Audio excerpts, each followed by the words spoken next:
Hello everyone and annyeonghaseyo. My name is Philip. I am a researcher at the Center for Quantum Nanoscience here in Seoul, and it's a great pleasure for me to host our first science talk. In this segment, we're going to talk a lot about science, physics, chemistry, nanotechnology, and a lot more, and why it's so exciting for us. And today in our first show, we're going to talk about the N in our name. What is nanoscience or nanotechnology?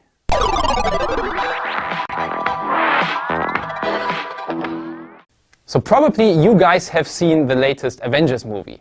Let me show you my favorite scene.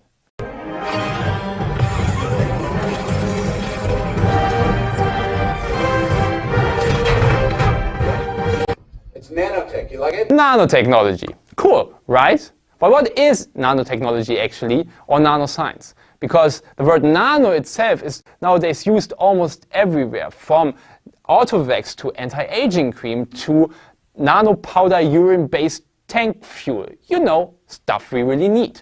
But a lot of inventions based on nanotechnology are actually very useful. And more important, by exploring the nanoscale, we actually learn a lot about the world that we live in and how it works.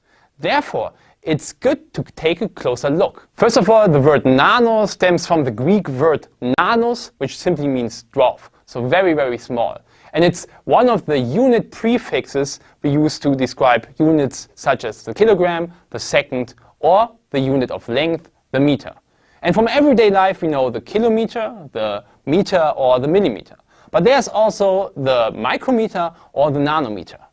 So a nanometer is 1 billion times smaller than the meter, or 1 million times smaller than a millimeter. So how small is that actually?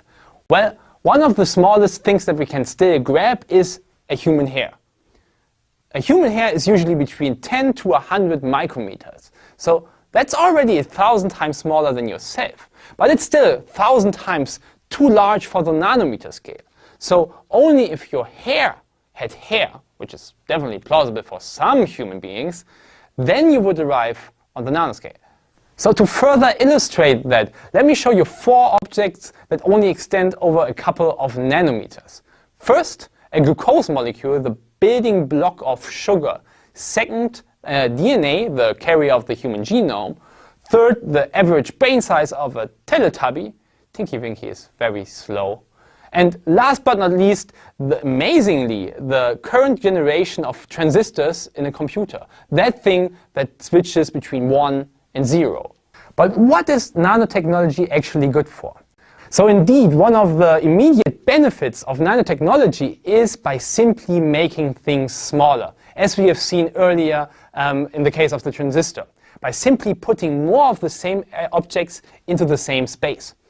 And today, even an average mobile phone has a better, higher computing power than the computer that was used to coordinate the moon landing, thanks to incredible advances in device fabrication.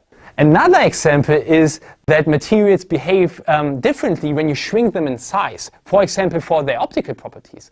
Gold, which is usually nice, yellow and shiny, changes its color when it's in the form of nanoparticles. The wavelength of absorbed light is roughly proportionate to the particle diameter and shifts from blue to red for particles at around 100 nanometer. Another example is surface tension, the tendency of a fluid to wet a surface.